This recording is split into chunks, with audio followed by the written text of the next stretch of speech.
بسم اللہ الرحمن الرحیم 2 ہجری 17 رمضان المبارک کو بنت رسول زوجہ عثمان غنی حضرت رقیہ رضی اللہ تعالی عنہ کی وفات ہے۔ حضرت رقیہ کی پیدائش اس وقت ہوئی جب نبی اکرم صلی اللہ علیہ وسلم کی عمر مبارک 33 سال تھی۔ حضرت رقیہ کی خوش نصیبی ہے کہ خانہ رسول خدا میں ان کی تربیت اور پرورش ہوئی۔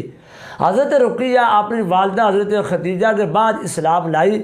طبقات ابن سعد میں موجود ہے وَأَسْلَمَتْ حِينَ أَسْلَمَتْ أُمُّهَا خُدَیجہ وَبَایَعَتْ رسول اللہ صلی اللہ علیہ وسلم۔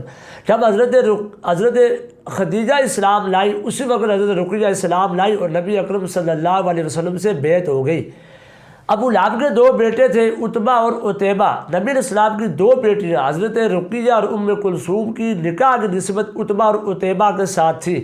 جب سورہ لہب نازل ہوئی ابو لہب غصہ ہو کر آپے سے باہر ہو گیا اور اپنے بیٹوں کو بٹھایا، کہا تمہارا چہرہ نہیں دیکھوں گا، تم سے بات نہیں کروں گا، محمد کی بیٹیوں کو طلاق دے دو۔ ان 2 بد نصیبوں نے نبی اکرم صلی اللہ علیہ وسلم کی ان 2 بیٹیوں کو طلاق دے دی۔ بعد میں حضرت رقیہ کا نکاح حضرت عثمان غنی کے ساتھ ہوا رضی اللہ تعالی عنہما۔ یاد رکھیں کنز العمال میں حضرت عبداللہ بن عباس راوی ہیں، روایت موجود ہے کہ نبی اکرم صلی اللہ علیہ وسلم نے فرمایا کہ مجھے اللہ تعالیٰ کی طرف سے وحی آئی ہے کہ میں اپنی بیٹی رقیہ کا نکاح عثمان غنی کے ساتھ کر دوں۔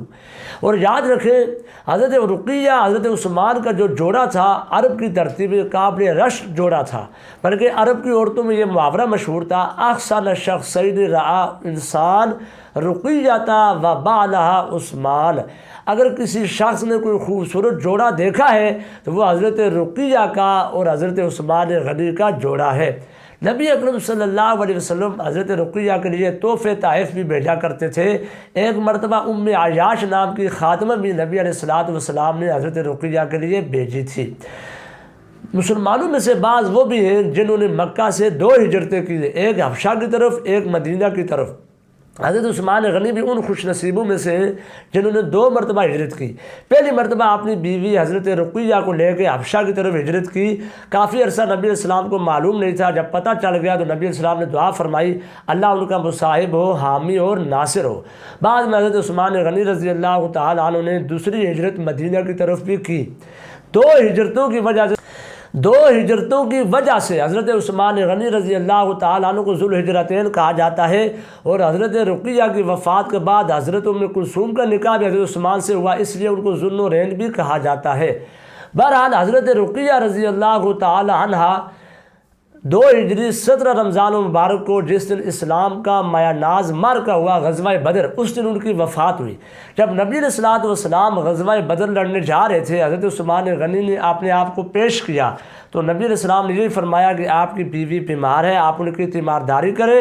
حضرت عثمان غنی غزوہ بدر میں شریک نہیں ہوئے، نبی علیہ السلام نے تشکیل کر دی تھی، وہ اپنی بیوی کی تیمارداری میں تھی۔ 17 رمضان مبارک کو جب مسلمانوں کو فتح نصیب ہوئی تو خوشخبری دینے والے جب مدینے پہنچے تو دیکھا لوگ حضرت رقیہ کو دفنانے کے بعد اپنے ہاتھوں سے مٹی جھاڑ رہے تھے۔ جب نبی علیہ السلام مدینہ تشریف لائے، آپ کی قبر پہ تشریف لے گئے اور آپ ہی غمگین تھے۔ حضرت رقیہ کی وفات پر ان کی چھوٹی بہن حضرت فاطمہ الزہرا بھی رو رہی تھی، تو نبی علیہ السلام نے ان کو حوصلہ دیا اور ان کے آنسو صاف کیے۔ تو اللہ رب العزت ہمیں ازواج نبی بھی اور بنات رسول کے ساتھ بھی سچی محبت